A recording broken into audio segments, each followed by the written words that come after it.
Hi, ഞാൻ ആദിഷ്.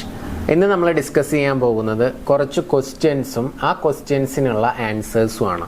ഈ questions എന്ന് പറയുന്നത് എന്നോട് പല തവണയായിട്ട് നമ്മുടെ വീഡിയോസ് കാണുന്ന ആളുകൾ ചോദിച്ചിട്ടുള്ള ചോദ്യങ്ങളാണ്. കമൻസ് ആയിട്ടും അതുപോലെ തന്നെ വാട്സപ്പിലും ഒക്കെ ചോദിച്ചിട്ടുണ്ടായിരുന്നു. അപ്പോൾ സെലക്ട് ചെയ്ത കുറച്ച് ക്വസ്റ്റ്യൻസ് നമ്മൾ ചർച്ച ചെയ്യുന്നു. ഇനി നിങ്ങൾക്ക് എന്നോട് എന്തെങ്കിലും ചോദിക്കാനുണ്ടെങ്കിൽ മുകളിലൊരു നമ്പർ കൊടുത്തിട്ടുണ്ട്. ആ നമ്പറിലോട്ട് നിങ്ങൾ വാട്സപ്പ് ചെയ്യുക, അല്ലെങ്കിൽ താഴെ കമൻ്റായിട്ട് നിങ്ങളുടെ ചോദ്യം ചോദിക്കുക. ഓക്കെ, നമുക്ക് വിഷയത്തിലോട്ട് കിടക്കാം. ഇന്നത്തെ ഒന്നാമത്തെ ചോദ്യം എന്ന് പറയുന്നത്, ഒരു സ്പെസിഫിക് ആയിട്ടുള്ള കാര്യത്തിന് വേണ്ടിയിട്ട് നമുക്ക് ഒരുപാട് ടെക്നിക്കുകൾ അപ്ലൈ ചെയ്യാൻ പറ്റുമോ, അങ്ങനെ ചെയ്താൽ റിസൾട്ട് കിട്ടുമോ എന്നുള്ളതാണ്. ആദ്യം തന്നെ പറയാം, ടെക്നിക്കുകൾ ഒന്നിൽ കൂടുതൽ അപ്ലൈ ചെയ്യുന്നത് കൊണ്ട് യാതൊരു വിധത്തിലുള്ള പ്രശ്നവുമില്ല. കാരണം ഓരോ വ്യക്തികളും ഡിഫറെൻ്റ് ആയതുകൊണ്ട് തന്നെ ഓരോ വ്യക്തികൾക്കും ഓരോ ടൈപ്പ് ഓഫ് ആക്ടിവിറ്റീസ് ആയിരിക്കും ഇഷ്ടപ്പെടുക. ഇഷ്ടത്തിനപ്പുറത്ത് ചില ആളുകൾക്ക് എഴുതുമ്പോഴാണ് കൂടുതൽ ഫീലിങ്സ് കിട്ടുക, ചില ആളുകൾക്ക് അത് പറയുമ്പോഴാണ് കൂടുതൽ ഫീലിങ്സ് കിട്ടുക, ചില ആളുകൾക്ക് അത് വിഷ്വൽ ചെയ്യുമ്പോഴായിരിക്കും കൂടുതൽ ഫീലിങ്സ് കിട്ടുക. അപ്പോൾ ഇങ്ങനെ ഓരോ കാറ്റഗറി ആളുകളും ഉണ്ടായിരിക്കും അല്ലേ. അപ്പോൾ ഒന്നിൽ കൂടുതൽ ടെക്നിക്കുകൾ അപ്ലൈ ചെയ്യുന്നത് കൊണ്ട് ചിലപ്പോൾ 3 തരത്തിലും ടെക്നിക്കുകളൊക്കെ അപ്ലൈ ചെയ്യുമ്പോൾ ഏതെങ്കിലും രീതിയിൽ നമുക്ക് ആ ഫീല് കിട്ടിക്കഴിഞ്ഞാൽ മാനിഫെസ്റ്റേഷൻ നടക്കും എന്നുള്ള കാര്യത്തിൽ യാതൊരു സംശയമില്ല. അപ്പോൾ ആ ചോദ്യത്തിനുള്ള ഉത്തരം, ഒന്നിൽ കൂടുതൽ ടെക്നിക്കുകൾ അപ്ലൈ ചെയ്യുന്നത് കൊണ്ട് യാതൊരു കുഴപ്പവുമില്ല. പക്ഷെ നിങ്ങൾ എപ്പോഴും ശ്രദ്ധിക്കേണ്ടത് നിങ്ങളുടെ ഫീലിങ്സിന് ഇമ്പോർട്ടൻസ് കൊടുക്കണം. ടെക്നിക്ക് ചെയ്യുമ്പോൾ മാക്സിമം അത് ഫീൽ ചെയ്തുകൊണ്ട് ചെയ്യാൻ വേണ്ടി ശ്രമിക്കണം. ഫീലിങ്സ് ആണ് മാനിഫെസ്റ്റ് ആകുന്നത് എന്നുള്ളത് എടുത്തു പറയുന്നു. പിന്നെ ഇങ്ങനെ ചെയ്യുമ്പോൾ നിങ്ങളുടെ ഉള്ളിൽ വളരെയധികം ചേസിങ് ഉണ്ടാവാനുള്ള സാധ്യതയുണ്ട്. അഥവാ ഈ ടെക്നിക്കുകൾ ഇങ്ങനെ ചെയ്യുമ്പോൾ, അയ്യോ ഒന്നാമത്തെ ചെയ്തു റിസൾട്ട് കിട്ടിയില്ലല്ലോ, അടുത്തത് ചെയ്യാം, അയ്യോ റിസൾട്ട് കിട്ടിയില്ലല്ലോ, എന്താ രണ്ടും ചെയ്തിട്ട് റിസൾട്ട് കിട്ടാത്തത്, അടുത്തൊരു ടെക്നിക്ക് കൂടി ചെയ്യാം. അങ്ങനെ പറയുമ്പോൾ നമ്മുടെ ഉള്ളിൽ ചേസിങ് കൂടും. അവരുടെ ഫോട്ടോസ് എടുത്ത് നോക്കുക, അവരുടെ FB പോയി നോക്കുക, ഇൻസ്റ്റഗ്രാമിൽ പോയി നോക്കുക. അങ്ങനെ നമ്മൾ നമ്മുടെ ഉള്ളിൽ നന്നായിട്ട് ചേസ് ചെയ്യും. അത് ഏറ്റവും വലിയ ഒരു ബ്ലോക്ക് തന്നെയാണ്. അപ്പോൾ ക്ഷമ വേണം, ബി പേഷ്യൻറ്റ്. ക്ഷമയുണ്ടെങ്കിലേ പെട്ടെന്ന് സ്പീഡപ്പ് ആയിട്ട് മാനിഫെസ്റ്റ് ചെയ്യത്തുള്ളൂ. അപ്പോൾ ആ ഒരു കാര്യം ഇപ്പോൾ നിങ്ങൾക്ക് ക്ലിയർ ആയി കാണും. ഓക്കെ, ഇനി നമുക്ക് അടുത്ത ചോദ്യം എന്താണെന്നുള്ളത് നോക്കാം. ഒരാൾ ചോദിച്ചിട്ടുള്ള ചോദ്യമാണ്, ബ്രേക്കപ്പ് ആയി പോയി, ഇനി ആള് തിരിച്ചു വരുമോ, സംശയമാണ് എന്നാണ് പറയുന്നത്. തീർച്ചയായിട്ടും നിങ്ങൾ ആത്മാർത്ഥമായിട്ട് കുറച്ചു കാലം അല്ലെങ്കിൽ കുറച്ച് മാസങ്ങളെങ്കിലും പ്രണയിച്ചിട്ടുണ്ടെങ്കിൽ ആ ബ്രേക്കപ്പ് ആയ ഇതിനെ നമുക്ക് പാച്ചപ്പ് ചെയ്യാനായിട്ട് പറ്റും. അത് ചില കേസുകളിൽ പറ്റത്തില്ല. അതുമായി റിലേറ്റഡ് ആയിട്ടുള്ള വീഡിയോസ് ഞാൻ പിന്നീട് ചെയ്യാം. അത് പാച്ചപ്പ് ആവണം എന്നുണ്ടെങ്കിൽ എന്താ ചെയ്യേണ്ടത് എന്നുള്ളത് മാത്രം ജസ്റ്റ് ഒന്ന് പറയാം. നമ്മൾ നമ്മുടെ ചിന്തയ്ക്ക് ശക്തിയുണ്ട് എന്ന് വിശ്വസിക്കുന്ന ആളുകളാണ്. അപ്പോൾ നമ്മൾ സ്ട്രോങ് ആയിട്ടുള്ള ബിലീഫ്, വിശ്വാസങ്ങളും തോട്ടുകളും നമുക്കുണ്ടെങ്കിൽ നമ്മുടെ ആ ചിന്തയുടെ ശക്തി കൊണ്ട് തന്നെ ആ ഒരു വ്യക്തിയെ നമുക്ക് നമ്മളിലോട്ട് അടുപ്പിക്കാൻ സാധിക്കും എന്നുള്ളതാണ്. അപ്പോൾ അതിന് ധാരാളം ടെക്നിക്കുകളുണ്ട്, മാർഗങ്ങളുണ്ട്. അപ്പോൾ അത് 1 by 1 ആയിട്ട് ഓരോന്ന് എനിക്ക് ഇതിലൂടെ ഇങ്ങനെ ലൈവായിട്ട് ഇരുന്ന് പറയാൻ പറ്റത്തില്ല. ചില കാര്യങ്ങളൊക്കെ നമ്മൾ പേഴ്സണലായിട്ട് തന്നെ സംസാരിക്കേണ്ടതായിരിക്കും. കാരണം അത്തരം കാര്യങ്ങൾ നമ്മളിങ്ങനെ ഓപ്പണായിട്ട് ഇരുന്ന് സംസാരിച്ചു കഴിഞ്ഞാൽ ആ വീഡിയോ തീർച്ചയായിട്ടും ഒരു വിവാദത്തിലോട്ട് പോകാനൊക്കെ ഉള്ള ചാൻസ് ഉണ്ട്. സോ നിങ്ങൾക്ക് പേഴ്സണലായിട്ട് ഇങ്ങനെ ഒരു ബ്രേക്കപ്പ് സംഭവിച്ചു, അതെനിക്ക് പാച്ചപ്പ് ചെയ്യണം എന്നുള്ളൊരു ആഗ്രഹം ഉണ്ടെങ്കിൽ അതിന് ആവശ്യമായിട്ടുള്ള ഡിഫറെൻറ്റ് എനർജി ടെക്നിക്സുകൾ പഠിപ്പിക്കുന്ന വളരെ പവർഫുൾ ആയിട്ടുള്ള നമ്മുടെ ഒരു 21 ദിവസം നീണ്ടു നിൽക്കുന്ന ഒരു കോഴ്സുണ്ട്. ലവ് മാസ്റ്ററി എന്നാണ് അതിൻ്റെ പേര്. അപ്പോൾ അതിൽ നിങ്ങൾ ജോയിൻ ചെയ്യുക. എൻ്റെ പേഴ്സണൽ ഗൈഡൻസ് ആണ് അതിൽ വരുന്നത്. അതിൽ പറയുന്ന കാര്യങ്ങൾ കറക്റ്റായിട്ട് നിങ്ങൾ ഫോളോ അപ്പ് ചെയ്യുന്ന സമയത്ത് തീർച്ചയായിട്ടും നിങ്ങൾ ഉദ്ദേശിക്കുന്ന ആ ഒരു ബ്രേക്കപ്പ് ആയിട്ടുള്ള സിറ്റുവേഷനിൽ നിന്നും നിങ്ങളുടെ ആ ഒരു റിലേഷൻഷിപ്പ് പാച്ചപ്പ് ചെയ്യാനും ആ വ്യക്തി തിരിച്ചു വരുന്നതുമായിരിക്കും. നിങ്ങൾക്ക് ഹാപ്പി ആയിട്ട് മുന്നോട്ട് പോകാൻ സാധിക്കും. ഓക്കെ, അപ്പോൾ അതിനെക്കുറിച്ച് കൂടുതൽ അറിയാൻ എൻക്വയറി ചെയ്യേണ്ട നമ്പർ മുകളിൽ കൊടുത്തിട്ടുണ്ട്. അതിലോട്ട് നിങ്ങൾക്ക് വിളിക്കാവുന്നതാണ്. അപ്പോൾ ഞാൻ പറയുന്നത് അത് നമുക്ക് പോസിബിൾ ആണ് എന്നുള്ളതാണ് പറയുന്നത്.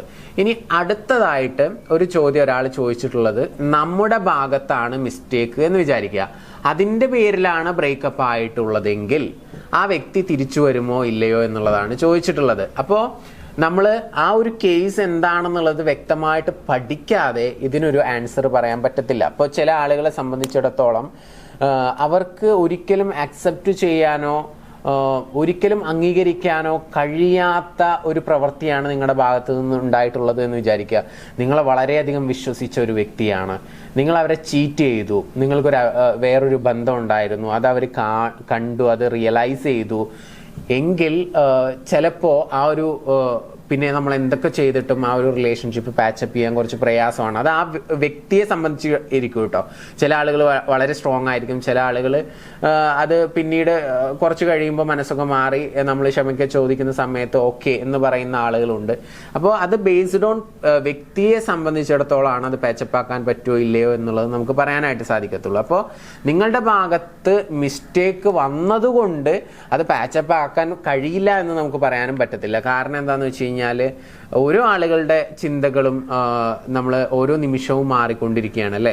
അപ്പോൾ നിങ്ങൾക്ക് അവരോട് ക്ഷമ ചോദിക്കാൻ, മാപ്പ് പറയാൻ പറ്റുമെങ്കിൽ അത് അത്ര വലിയ കുറവുള്ള കാര്യമൊന്നുമല്ല. നിങ്ങൾ ഓപ്പണായിട്ട് തന്നെ അവരോട് സോറി പറയുക, മാപ്പ് പറയുക, ഇനി ആവർത്തിക്കില്ല എന്നുള്ള രീതിയിൽ ഓപ്പണായിട്ട് സംസാരിക്കുക. അങ്ങനെ ചെയ്തതിന് ശേഷം കുറച്ച് കഴിയുമ്പോഴേക്കും ആ ഒരു തോട്ടിൻ്റെ ഇൻറ്റൻസിറ്റി ഇങ്ങനെ കുറഞ്ഞു വരും. അത് കുറഞ്ഞു വരുമ്പോൾ ചിലപ്പോൾ അവർക്ക് ക്ഷമിക്കാനുള്ള ഒരു മനസ്സ് വരും. അങ്ങനെ നമുക്ക് പാച്ചപ്പ് ചെയ്യാനായിട്ട് പറ്റും. പിന്നെ അതുപോലെ തന്നെ ഇപ്പോൾ ഇത്തരം സിറ്റുവേഷനിലൊക്കെ നിൽക്കുന്ന ആളുകൾക്ക് ലവ് മാസ്റ്ററി എന്ന് പറയുന്ന ആ ഒരു കോഴ്സിലോട്ട് വരുമ്പോൾ അതിൽ ധാരാളം ടെക്നിക്കുകൾ അപ്ലൈ ചെയ്യുമ്പോൾ ആ ഓപ്പോസിറ്റ് നിൽക്കുന്ന വ്യക്തിക്ക് നിങ്ങളോടൊരു മിസ്സിങ് ഫീൽ വരും എന്നുള്ളതാണ്. നിങ്ങളില്ലാതെ പറ്റില്ല എന്നുള്ളൊരു മാനസികാവസ്ഥയിലോട്ടൊക്കെ അവർ വരും, നിങ്ങളുടെ ഭാഗത്താണ് മിസ്റ്റേക്ക് എങ്കിൽ കൂടി. അപ്പോൾ അത് ആ ഒരു ലവ് മാസ്റ്ററി കോഴ്സിലൂടെ നിങ്ങൾ കടന്നു പോകുമ്പോൾ ഇമോഷണലി നിങ്ങൾ തമ്മിലുള്ള ഒരു കണക്ഷനും കൂടി നമുക്ക് അവിടെ ബിൽഡ് ചെയ്യാനായിട്ട് പറ്റും. അത് ഡയറക്റ്റ് കോണ്ടാക്റ്റിലൂടെ അല്ലാതെ തന്നെ നമ്മൾ ടെലിപ്പതി അങ്ങനെയുള്ള പരിപാടികളൊക്കെ നിങ്ങൾ കേട്ടിട്ടുണ്ടായിരിക്കും. അങ്ങനെയുള്ള ധാരാളം ടെക്നിക്കുകളൊക്കെ ഇതിൽ ഉൾപ്പെടുത്തിയിട്ടുണ്ട്. അപ്പോൾ അതുകൊണ്ട് തന്നെ അതിലൂടെ നിങ്ങൾ കടന്നു പോകുമ്പോൾ നിങ്ങൾക്ക് ആ ഒരു ബ്രേക്കപ്പ് സിറ്റുവേഷൻ നിങ്ങളുടെ ഭാഗത്താണ് മിസ്റ്റേക്ക് എങ്കിൽ കൂടി നിങ്ങൾക്കത് പാച്ചപ്പ് ചെയ്യാനായിട്ട് സാധിക്കും.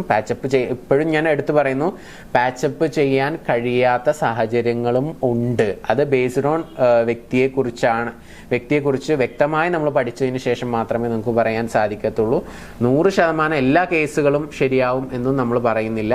ഒരു 100-ൽ 95% കേസുകളും ശരിയാവുന്നതാണ്. ഒരു 5% നമുക്ക് ശരിയാവാത്ത കേസുകളുണ്ട്. അത് വ്യക്തിനെ ബേസ് ചെയ്തിട്ടേ നമുക്ക് പറയാനായിട്ട് പറ്റത്തുള്ളൂ. ഇനി അടുത്തതായിട്ട് ഒരാൾ ചോദിച്ചിട്ടുള്ള ചോദ്യം എന്ന് പറയുന്നത്, വേറൊരു റിലേഷൻഷിപ്പിലോട്ട് പോയി, ബ്രേക്കപ്പായി വേറൊരു റിലേഷൻഷിപ്പിലോട്ട് പോയി, ഇനി അയാൾ തിരിച്ചു വരുമോ ഇല്ലേ എന്നുള്ളതാണ്.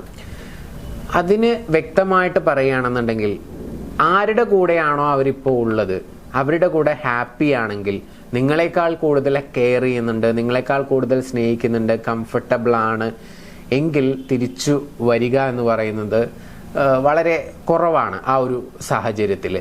നേരെ മറിച്ച് വേറൊരു റിലേഷൻഷിപ്പിലാണ്, അവർക്ക് നിങ്ങളുടെ അടുത്ത് നിന്ന് കിട്ടിയ ആ ഒരു സ്നേഹവും കെയറും സപ്പോർട്ടൊന്നും അവരുടെ അടുത്ത് നിന്ന് കിട്ടുന്നില്ല എങ്കിൽ തിരിച്ചു വരാനുള്ള ചാൻസ് കൂടുതലാണ്. ഓക്കെ, അപ്പോൾ ഇങ്ങനെ ഏത് കേസ് ആയിക്കോട്ടെ, ഇനിയിപ്പോൾ അവിടെ അത്യാവശ്യം നല്ല സ്നേഹവും കെയറൊക്കെ കൊടുക്കുന്നുണ്ടെങ്കിലും അതിനേക്കാളൊക്കെ കൂടുതൽ സ്നേഹവും കെയറും ഒക്കെ നിങ്ങളിൽ നിന്ന് കിട്ടിയിരുന്നു. ആ ഒരു സിറ്റുവേഷൻസും കാര്യങ്ങളൊക്കെ അവരെ ഓർമ്മപ്പെടുത്തുന്നതിന് വേണ്ടിയിട്ട് ഡയറക്റ്റ് അല്ലാതെ ഇൻഡയറക്റ്റ് ആയിട്ട് നമുക്ക് ചെയ്യാൻ പറ്റുന്ന കുറേ ടെക്നിക്കുകളും കാര്യങ്ങളൊക്കെ ഉണ്ട്. അത്തരത്തിലുള്ള ടെക്നിക്കുകൾ അറിയാൻ ആഗ്രഹിക്കുന്നുണ്ടെങ്കിലും നിങ്ങൾക്ക് മുകളിൽ കാണുന്ന നമ്പറിൽ വിളിച്ചിട്ട് എൻക്വയറി ചെയ്യാവുന്നതാണ്. സോ ഞങ്ങളുടെ ടീം പൂർണ്ണമായിട്ടും നിങ്ങളെ സപ്പോർട്ട് ചെയ്യുന്നതാണ്.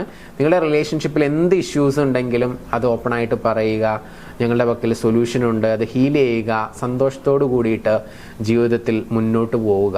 ഓക്കെ, ഹാപ്പി ആയിട്ടുള്ള ഒരു റിലേഷൻഷിപ്പ് എല്ലാവർക്കും ഉണ്ടാവട്ടെ എന്ന് ആശംസിച്ചുകൊണ്ട് പ്രാർത്ഥിച്ചുകൊണ്ട് ഇന്നത്തെ വീഡിയോ ഞാനിവിടെ അവസാനിപ്പിക്കുകയാണ്. ഒരു കാര്യം കൂടി പറയാം, തുടക്കത്തിൽ ഞാൻ പറഞ്ഞതുപോലെ നിങ്ങൾക്ക് എന്നോട് എന്തെങ്കിലും ചോദിക്കാനോ അല്ലെങ്കിൽ നിങ്ങളുടെ റിലേഷൻഷിപ്പിൽ എന്തെങ്കിലും ഇഷ്യൂസോ മറ്റോ ഫേസ് ചെയ്യുന്നുണ്ടെങ്കിൽ മുകളിൽ കാണുന്ന നമ്പറിലോട്ട് ജസ്റ്റ് അതൊരു വോയിസ് ആയിട്ടോ ടെക്സ്റ്റ് ആയിട്ടോ നിങ്ങൾ ഇടുക.